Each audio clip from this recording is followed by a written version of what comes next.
நீங்கள் என்னது வார்த்தைய கர்த்தருடைய வார்த்தையை பத்தி தான் சப்ஜெக்ட். நீங்க தான் பேசுறதுல எல்லாம் மன்னர்கள் மன்னிகள் தெரியும். அதனால நீங்க பேசிட்டு தான் இருக்கீங்க. நம்ம எல்லா பொருளையும் பேசியே தான் நம்ம எடுத்துட்டு இருக்கோம் இல்லையா? அதனால வந்து என்ன சொல்றாரு, கர்த்தருடைய வார்த்தையை பேசுங்க. ஆமென். அதனால வந்து என்ன பாருங்க, ஒரு ஊழியக்காரர் அமெரிக்க தேசத்துல கென்னத் கோப்லாண்ட் இருந்ததான ஒரு மிகவும் வல்லமையான தேவ மனுஷன், தேவ ஆவியானவர் என்ன பண்றாரு, பயன்படுத்தி கொண்டிருக்கிறார். அவர் வந்து என்ன பண்ணி கொண்டிருக்கிறான் பாருங்க. ஒரு நாள் ஏரோப்ளைன்ல போயிட்டு இருக்கும்போது என்னது, என்ஜின் வந்து ரிப்பேர்னு சொன்னாங்களாம். நம்மளா இருந்தா என்ன பண்ணிப்போம், ஓடு கூப்பாடு போட்டிருப்போம் இல்லையா? என்ஜின் ரிப்பேரா, ஆமா அவ்வளவுதான் முடிஞ்சு போச்சு. அவங்க என்ன சொல்றாங்க, அதை பத்தி எல்லாம் ஒண்ணுமே இல்லை, ஐயோ செத்தேன்னு நம்மளாம் சொல்லியிருப்போம். அவங்க ஒண்ணுமே சொல்லலையா. என்ன சொன்னாங்க தெரியுமா, தேவன் எனது அடைக்கலாம் அப்படின்னா கையெல்லாம் தட்டி ஏன்னா எப்பவுமே இது வாயில இருந்தா அதான் வரும்.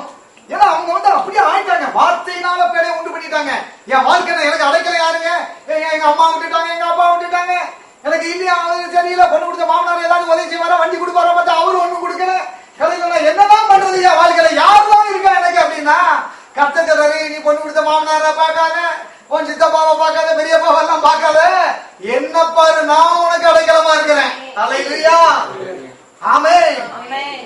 உன்னதமான கர்த்தரையே உறைவிடமாக்கி கொண்டார், உன்னதமான கர்த்தரையே உறைவிடமாக்கி கொண்டார், அடைக்கலமா ஆண்டவரை ஆலயமாக்கி கொண்டார், அடைக்கலமா ஆண்டவரை ஆலயமாக்கி கொண்டார்,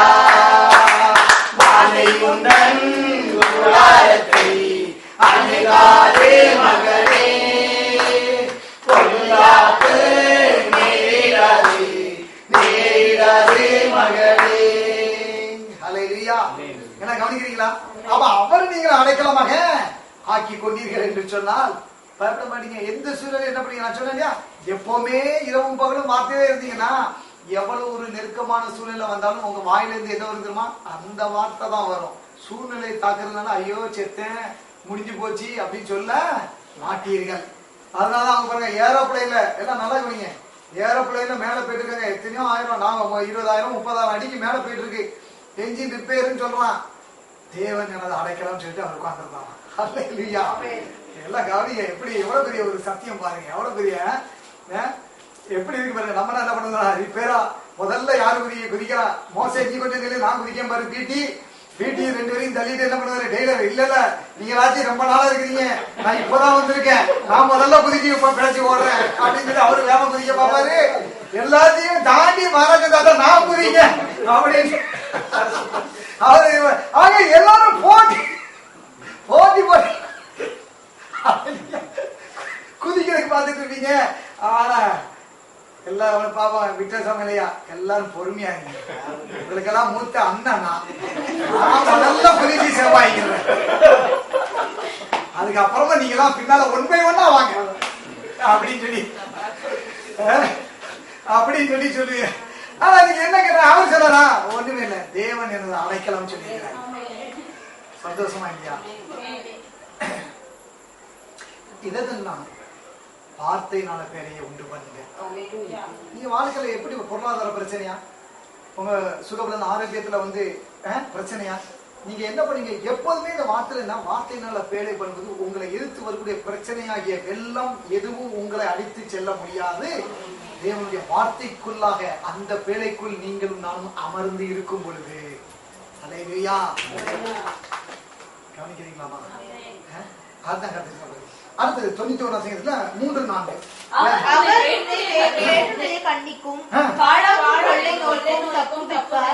இப்போதும் அப்ப அவர் என்ன சொல்றாரு பாருங்க, அவருடைய வேடருடைய கண்ணிக்கும் பாலாக்கும் கொள்ளை நோய்க்கும் தப்புவிப்பார். எல்லாம் நல்லா புரியுங்க, வேகமா போவோம். அப்ப என்ன நடக்குன்னு சொன்னா, வேடருடைய கண்ணி பாலாக்கும் கொள்ளை நோய். அப்ப கொள்ளை நோய் வந்து வரவே வராதுன்னு அங்க எழுதப்படல. எல்லாம் நல்லா கவனிக்கணும், கொள்ளை நோய் இருக்காது அப்படின்னு சொல்லல. வேருடைய கண்ணி கொள்ளை நோய்க்கும் பாலாக்கும் கொள்ளை நோய்க்கும் என்ன பண்ணலாம், தப்புவிப்பா. அதுதான் இங்க செய்தி. சத்தியம் என்ன, கொள்ளை நோய் வந்துட்டா என்ன செய்யறது, இந்த கொள்ளை நோய் வரலாம், ஆனா உன்னை கொள்ளை கொண்டு போக அதுக்கு அனுமதி கிடையாது. அல்லேலூயா. அதான் அவர் சொல்ல நோயை பார்த்து நோயை போன்னு சொல்லல. எல்லாம் ஒரு நோய் கொள்ள நோய் இருந்துருக்கு, இந்த பூமியில இருக்கதான் செய்யும். ஆனா அவர் என்ன செய்யறாரா, வேணுடைய கண்ணிக்கும் பலாக்கும் கொள்ளைக்கும் உன்னிடமிருந்து போய்விடும் என்று இல்ல, பிரச்சனைகள் மறைந்து விடும் என்றும் சொல்லவில்லை. மாறாக கர்த்தர் அவைகளில் நின்று நம்மை தப்புவிப்பார். புரியுதா? புரியுது? உங்களுக்கு வந்துட்டு ஒரு பிரச்சனை வருது, ஒரு கொள்ளை நோய்னு சொல்லி ஒரு காரியம் வந்து உங்களை அட்டாக் பண்ணுதுன்னு சொன்னா அவர் என்ன பண்ணாரா, அந்த நோயில இருந்து உங்களையும் அப்படி தூக்கி எடுத்து நிப்பாட்டுறாரு. அல்லேலூயா. தப்புவிப்பார். பக்கத்துல உங்களை தப்புவிப்பார்னு சொல்லி அல்லேலூயா. ஆமென். எல்லாம் கவனிக்கிறீங்களா இல்லையா? அப்படிப்பட்ட தேவனை நானும் நீங்களும் இந்த மாலை வேளையில தொழுது கொண்டு இருக்கிறோம். அதான் சொல்றாரு, ஒன்றை நீங்கள் புரிந்து கொள்ள வேண்டும். என்ன சொல்றாரு பாருங்க, அதுல வந்து இந்த உலகத்துல வந்து 2 விதமான காரியங்கள் இருக்கு. என்ன தெரியுமா? ஒன்று, 2 விதமான கூட்டத்தான் இந்த பூமியில வாழ்ந்து கொண்டு இருக்கிறார்களாம். ஒன்னு யாருன்னு கேட்டீங்கன்னா தேவ ஜனங்கள், இன்னொன்னு யாருன்னா சாத்தானுடைய ராஜ்யத்தில் வாழுகிறவர்கள். ஒன்னு வந்து தேவனுடைய ஜனங்கள் ஒரு கூட்டத்தார், இன்னொருத்தர் யாரு, சாத்தானுடைய ராஜ்யத்தில் வாழ்கிறார்கள். அப்படி என்று சொன்னால் அவர்கள் வந்து தேவனோடு உடன்படிக்கை செய்யாதவர்கள், தேவனோடு உடன்படிக்கை செய்து கொள்ளாதவர்கள். No covenant with God. இப்ப என்ன நடக்கு, அப்படிப்பட்டவர்கள் இருக்கிறாங்க. ஆனா என்ன நடக்கு, இந்த 2 விதமான ஜனங்கள் பக்கத்தில் வாழ்ந்தாலும் கூட, நல்லா கவனிக்கிறீங்களா, எல்லாரும் பாருங்க ஒரே பூமி தான், ஒரே பூமி தான், ஒரே ஆசியா கண்டம் தான், அதுல இந்தியா தான், அதுல தமிழ்நாட்டுல சென்னை தான். இங்கதான் வந்து பாருங்க தேவனோடு உடன்படிக்கை செய்த தேவ ஜனமும் இருக்கிறார்கள், உடன்படிக்கை செய்யாத ஜனங்களும் இங்கே இருக்கிறார்கள். ஆனா அவர் என்ன சொல்றாரு, தேவனோடு உடன்படிக்கை செய்து கொண்ட அந்த ஜனங்கள் வந்து என்ன பண்ணுவாங்க, அவர்களே அவர் தப்புவிக்க வல்லவராக இருக்கிறார். நோய் வரலாம், வேடனுடைய கண்ணிலாம் வரலாம், ஆனா நீ உடன்படிக்கையினுடைய மக்களாக இருக்கும் பொழுது உங்களையும் என்ன அவர் தப்புவிப்பார். ஆமே. அதுதான் நீங்க கவனிக்கணும். அந்த வார்த்தை வந்து அதுதான் சொல்லுகிறது. அடுத்தது என்ன இருக்கு, 7, 8, 9 வேகமா போவோம்.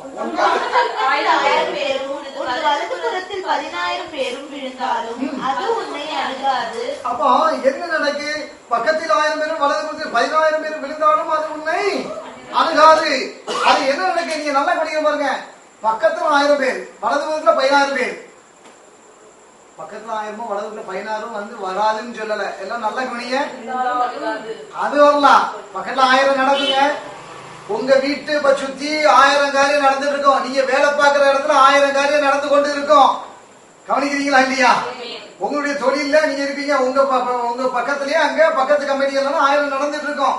நீ கல்வி ஸ்தானங்கள்ல வேலை நீ படித்துக் கொண்டிருக்கிறாயா, பக்கத்துல 1000 காரியம் நடந்து கொண்டு இருக்கும், 10000 காரியமும் இருக்கும். ஆனா அது உன்னை அணுகாது, நடக்காது. உன்னை சுத்தி ஒரு 1000 நடக்கும், ஆனா ஒன்ன வந்து எதுவும் என்ன செய்யாது, அணுகாது. ஏன்னா நீங்களும் நானும் வார்த்தையில பேரையை உண்டு பண்ணிருக்கிறோம். இதுதான் வார்த்தை. நீ சொல்லணும், என் பக்கத்தில் 1000 பேரும் வலதுபுறத்தில் 10000 பேர் இருந்தாலும் எல்லாம் சொல்லுங்க. என் பக்கத்தில் 1000 பேரும், என் வலது பக்கத்தில் 10000 பேரும் இருந்தாலும் அது என்னை அணுகாது. இயேசுவின் நாமத்தினாலே கரங்களை தட்டி கை தட்டுறது நல்ல தட்டுங்க. ஆமென்.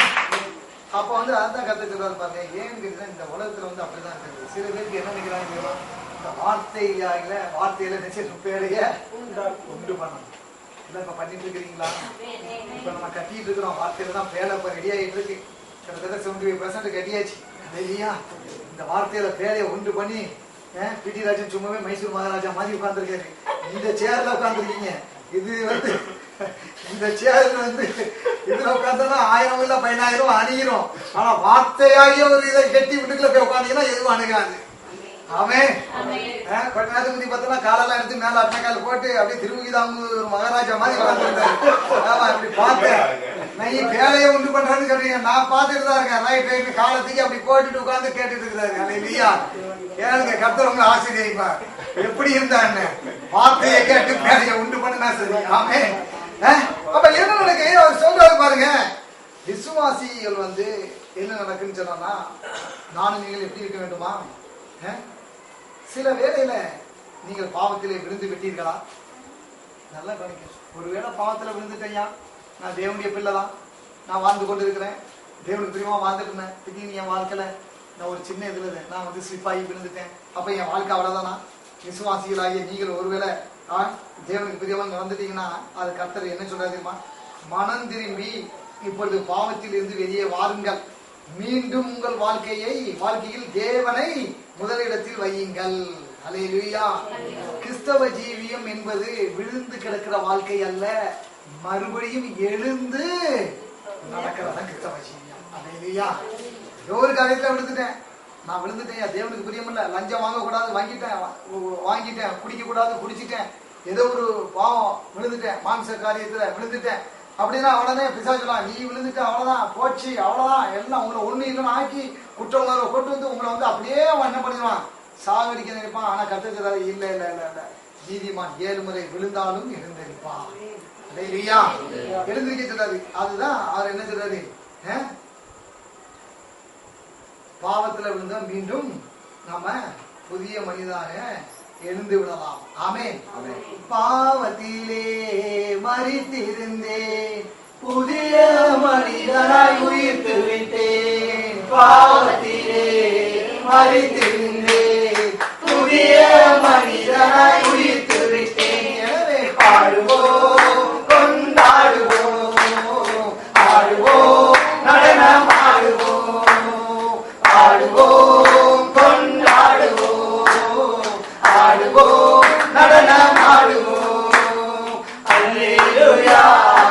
ஆனந்தமே எல்லையில்லா பேரின்பமே. ஓஹோ. அல்லேலூயா.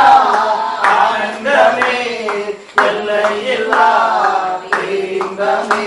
நம்ம அப்பா வீட்டில் எப்போதும் சந்தோஷமே, ஆடலும் பாடலும் இங்கேதானே. நம்ம அப்பா வீட்டில் எப்போதும் சந்தோஷமே, ஆடலும் பாடலும் இங்கேதானே. ஹல்லேலூயா. அப்பா வீட்டுல எப்பொழுது சந்தோஷம், இங்க ஆடலும் பாடலும் உண்டு. ஆமென். அதனால வந்து இங்க அப்படியே பாவத்துல விழுந்து அவ்வளவுதான் முடிஞ்சு போச்சு அப்படின்னே உட்காரக்கூடாது. பாவத்துல மரித்திருந்தேன், புதிய மனிதனாய் உயிர்த்தெழுந்தேன். ஹல்லேலூயா. அதான் கத்துறாரு. ஆமென். அப்ப நல்ல குடிக்கிறது பாருங்க. நானும் நீங்களும் இன்றைக்கு வார்த்தையை நாளை பெரிய உண்டு பண்ண வேண்டும். சங்கீத 91 ஒன்றாக அந்த வார்த்தையை நீங்கள் சொல்லுங்கள். தங்குவார், தப்புவிப்பார், கொலை நோய் எல்லாருக்கும் தப்புவிப்பார். அதுதான் சொல்லிட்டு வருது. அடுத்தது என்ன நடக்குது பாருங்க. மாத்திரம் நீ அதை பார்த்து வரும் பலனை காண்பாய். அடுத்தது அடைக்கலமாய் இருக்கிற உன்னதமான கர்த்தரை தாபரமாக்கி கொண்டாய். போதும். அல்லேலூயா. அப்ப என்ன நடக்கு? தாபரமாக்கி கொண்டான். இதான் எப்பவுமே நம்ம என்ன அடைக்கலம், எனக்கு கோட்டை, அவருடைய தேவன் நான் நம்பி இருக்கிறேன் என்று சொல்ல வேண்டும். ஆனா ஒண்ணு என்ன தெரியுமா, தேவன் வந்து ஒன்று சொல்லுற ஒரு கண்டிஷன் என்ன தெரியுமா, என்னை கனம் பண்ணுகிறவர்களை நானும் கனம் பண்ணுவேன். நல்லா கவனிக்கிறேன் பாருங்க, என்னை கனம் பண்ணுகிறவர்களை நான் கனம் பண்ணுவேன். அதனால எடுக்க வேண்டாம், தயவுசெய்து நான் சொல்றேன், நீங்க வந்து வசனத்தை எடுக்கணும், குறிச்சுக்கோங்க. 1 சாமுவேல் 2:30 சொல்லிக்கிறார், என்னை கனம் பண்ணுகிறவர்களை நானும் கனம் பண்ணுவேன். அப்படிதான் அவர் சொல்றாரு பாருங்க. என்ன கண்டிஷன் வந்து சும்மா நீங்க வந்து கர்த்தரை வந்து கனம் பண்ணாம நீங்க வந்து ஒரு வியாதி நேரத்துல நீங்க வந்து தேவனை கனம் பண்றன்னா என்ன அர்த்தம்? இயேசுவின் தன்மூலம் நான் சுகமானேன், எனக்கு அவர் பரிகாரியாக இருக்கிறார் சொல்றீங்க இல்லையா? இதுதான் நீங்க அவரை கனம் பண்ற விதம். கவனிக்கிறீங்களா இல்லையா? உங்களுடைய வியாதி நேரத்துல என்ன சொல்ல போறீங்க? வியாதி வந்து ஐயா நான் அந்த டாக்டரை நம்பி இருக்கேன்னு சொல்லுவீங்களா? கிடையாது.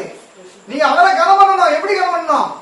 இயேசுவின் தன்மூலம் நான் சுகமானேன், ஓ இயேசுவே நீர் என்னுடைய பரிகாரி, நீங்க சொல்றீங்க. சொல்லும்போது அவரை கனம் பண்ணுகிறீர்கள்.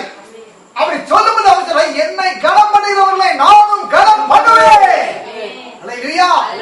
நீங்க இப்படி சொல்லி பாருங்க, இப்பதான் அவர் உங்களை கனம் பண்ண சொல்வார்.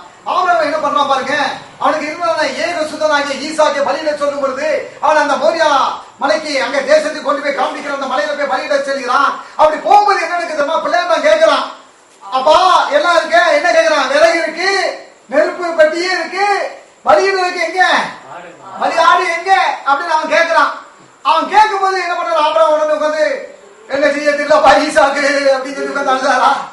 அவன் அழகா சொல்ல பாருங்க, தேவன் அவன் கடன் பண்ணுகிறான். அவன் சொன்ன வார்த்தை என்ன சொல்றான், ஆதியாகமம் 22:8 எடுக்க வேண்டாம், தேவன் பார்த்து கொள்வார். அதான் சொன்னான். என்ன சொன்னா, தேவன் தகன பலி இடுவதற்கான அந்த பலியான ஆட்டுக்குட்டியை அவர் பார்த்து கொள்வார்னு சொன்னா பாருங்க. அதுதான் கர்த்தரை கனம் பண்ற விதங்க. நீங்க பிரச்சனை நேரத்துல என்ன சொன்னோம்? ஐயா எனக்கு என்ன செய்ய தெரியல, உங்க வாழ்க்கையில இவ்வளவு பிரச்சனை இருக்குன்னா நீங்க எடுக்கணும். என்னங்க பிரச்சனை? யெகோவா தேவன் என் கூட இருக்க, இந்த பிரச்சனை நீங்க வெளியே கொண்டு வரக்கு அவர் வல்லமை உள்ள தேவன்.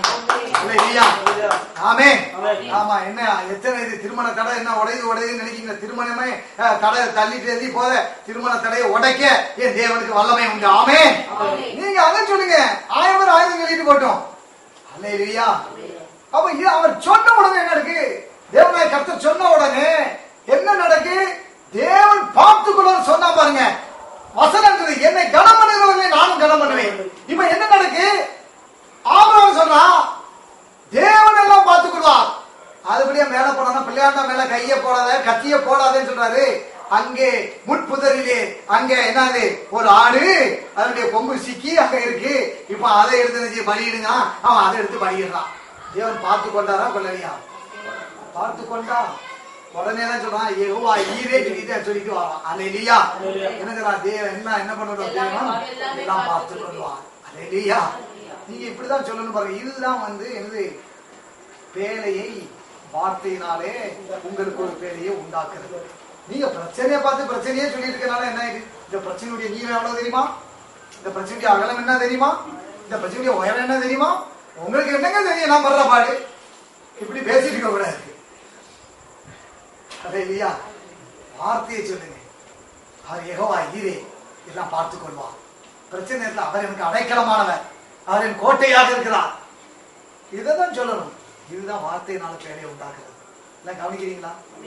ஆமென். அப்ப அவர் என்னை கனம் பண்ணுவதை நானும் கனம் பண்ணுவேன் என்று சொல்கிறார். அல்லேலூயா. அப்ப நோவாவுக்கு பேழையை உண்டு பண்ண அநேக வருஷங்கள் ஆயிற்று. தண்ணீரே கண்ணில் படவில்லை. அயலகத்தார் அனைவரும் அவனை பார்த்து சிரித்தார்கள். நோவா பத்தி என்ன? நோவா தாத்தா ஏதோ உட்காந்து கொப்பேர் மதத்தை உட்கார்ந்து ராவும் பகலும் உட்கார்ந்துட்டு சருன்னு இழைச்சிட்டு கிடைக்கிற, என்னமோ படகு கிடைக்கிற, என்னையா வெள்ளம் வரும் தண்ணி வரும் ஒன்னேமே காணவேன், நீ என்னத்தை உட்கார்ந்து பண்ணிட்டு இருக்கிறீரு அப்படின்னு எல்லாம் கிட்டலும் கேணிய பரியாசமும் நோவா தாத்தாவை பார்த்து சிரிச்சாங்க. உடனே தண்ணியே கண்ட காணா, இவர் வெள்ளம் வரும் சொல்றாராகும் அப்படின்னு சொல்லிட்டு இருந்தாங்க. சொல்லிக் கொண்டிருந்தார்கள். வெள்ளம் வந்தது, அவர்களை அடித்துக் கொண்டு சென்றது. அவர்கள் அதை என்ன செய்யல? செல்லும் வரை, வெள்ளம் வந்தவர்களை அடித்துக் கொண்டு செல்லும் வரை அவர்கள் அதை அறியவில்லை. அது வரைக்கும் அவங்க என்ன பண்ணாங்க? கமெண்ட்ஸ் கொடுத்துட்டே இருந்தாங்க. அல்லேலூயா. நீங்க ஒருவேளை நீங்க வார்த்தையில வாழும்போது உங்க கூட பிறந்தவங்களும் உங்க குடும்பத்தாரும் ஏன் உங்க சபையார் கூட சொல்லலாம், என்ன இது என்னமோ பெரிய பரிசுத்த வாட்டி, இவன் பெரிய பரிசுத்தவான், நாங்களும் தான் சபைக்கு போறோம் வரோம், இவன் எடுத்ததுக்கெல்லாம் வார்த்தையை வச்சே பேசிட்டு இருக்கிறாரு, என்னதான் நினைப்போம் மனசுல தெரியலையே, இப்படிதான் சொல்லிட்டு இருப்பாங்க. ஆனா நீங்க வார்த்தையிலேயே நில்லுங்க. அல்லேலூயா. நீங்க வார்த்தையிலே நில்லுங்க. ஆமென். அப்ப அப்படி நிக்கும் போது என்னன்னா, இவங்க சொல்லிட்டே இருந்தாங்க வெள்ளம் வந்துட்டு. ஆனா வந்த உடனே என்னாச்சு தெரியுமா? எல்லாத்தையும் அடிச்சிட்டு போச்சு. இருளில் தள்ளப்பட்டார்கள். நோவாவோ பேழைக்குள் பாதுகாக்கப்பட்டான். அல்லேலூயா. அவன் என்ன பண்ணினான்? அவன் அறிந்திருந்தான் தேவன் என்ன செய்ய போகிறார் என்பதை. அல்லேலூயா. கவனிக்கிறீங்களா? அவன் ஏன் உட்கார்ந்துட்டு அந்த பேழைய கோப்பேர் மரத்துல செஞ்சான்? அவன் அறிஞ்சிருக்கிறான் தேவன் சொன்னாதான் வெள்ளம் வரும், கண்டிப்பா உலகத்தை அழிக்க போறாரு, நம்ம ஆயத்தப்படுத்தணும்னு என்ன பண்ணான்? பேழையை உண்டு பண்ணான். கிண்டலும் கேலியும் பேசினவங்கன்னா அடிச்சுட்டு போயாச்சு. நோவாவும் குடும்பமும் அழகா அந்த பேழைக்கு பாதுகாக்கப்பட்டார்கள். கரங்களை தட்டி தேவன். இன்றைக்கும் ஒரு வெள்ளம் வந்து கொண்டு இருக்கிறது. பேழையை உண்டு பண்ணுங்கள். அந்த பேழை எப்படி தெரியுமா? சங்கீதம் 91:1 கட்டுங்கள். அல்லேலூயா. எல்லாம் கவனிக்கிறீங்களா இல்லையா? உங்கள் பேழையை சங்கீதம் 91 சொல்லப்பட்டதான அந்த வார்த்தையை கொண்டு நீங்கள் கட்டுங்கள். உங்களுக்கு விடுதலை தரக்கூடிய வேத வாக்கியங்களால் கட்டுங்கள். சர்வ வல்லவருக்குள் தங்குவதன் மூலம் கட்டுங்கள்.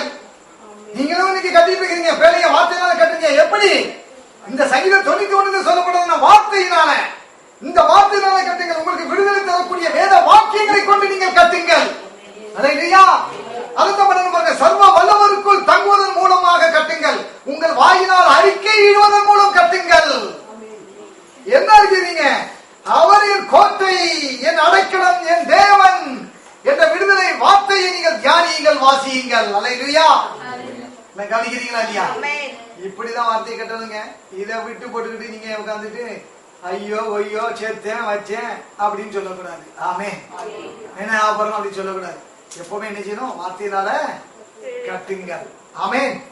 உங்கள் இருதயத்துக்குள் ஆழமாக வேரூன்றும்படியாக, பிரச்சனை நேரங்களில் உள்ளே இருந்து புறப்பட்டு வெளிவரும்படியாக தேவனுடைய வார்த்தையை கொண்டு நீங்கள் காட்டுங்கள். ஆமென். இப்படிப்பட்ட பிரச்சனையா இருக்கட்டும், அதுல வந்து நீங்க என்ன செய்யணும்? இப்படி வார்த்தையை கொண்டு கட்டணும். ஆமென். அதுதான் வெளியே வரணும். நான் இன்னைக்கு கடந்து வர பாதையில நீங்க வார்த்தை கொண்டு தான் கட்டிட்டு இருக்கிறேன். எல்லா சூழ்நிலையிலையும் ரட்சிக்கப்பட்ட 15 ஆண்டுகள் ஆயிட்டு, ஊழியத்துக்கு வந்து 5 வருஷம் ஆயிட்டு, எவ்வளவு காரியங்கள் நான் வார்த்தையை கொண்டு கட்டுறேன். ஏன் தெரியுமா? அவர் சொன்ன மாதிரி ஏரோப்ளைன்ல இன்ஜின் ரிப்பேர்னோடனே தேவன் எனது அடைக்கலம் சொன்னார். ஏன்னா அவருக்கு தெரியும். அதே போல நான் விசுவாசிக்கிறவர் இன்னார் என்று நான் அறிந்திருக்கிறபடினால் நான் பேசுகிறேன். பவுல் சொன்னது போல இன்றைக்கு நானும் அதையே சொல்கிறேன். கரங்களை தட்டி தேவன்.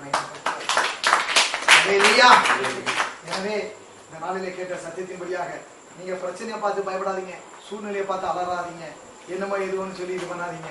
வார்த்தையை கொண்டு கட்டுங்க. அல்லேலூயா. வார்த்தையை கொண்டு கட்டுங்கள். அல்லேலூயா. பக்கத்துல சொல்லுங்க, உங்களுக்கு ஒரு வேலையை வார்த்தையினாலே கட்டுங்கள், அப்பொழுது பிழைப்பீர்கள், வாழ்ந்திருப்பீர்கள். இயேசுவின் நாமத்தினாலே கரங்களை தட்டி தேவனை மகிமைப்படுத்துவோம். தேவனுக்கே மகிமை, தேவனுக்கே மகிமை. God bless you all.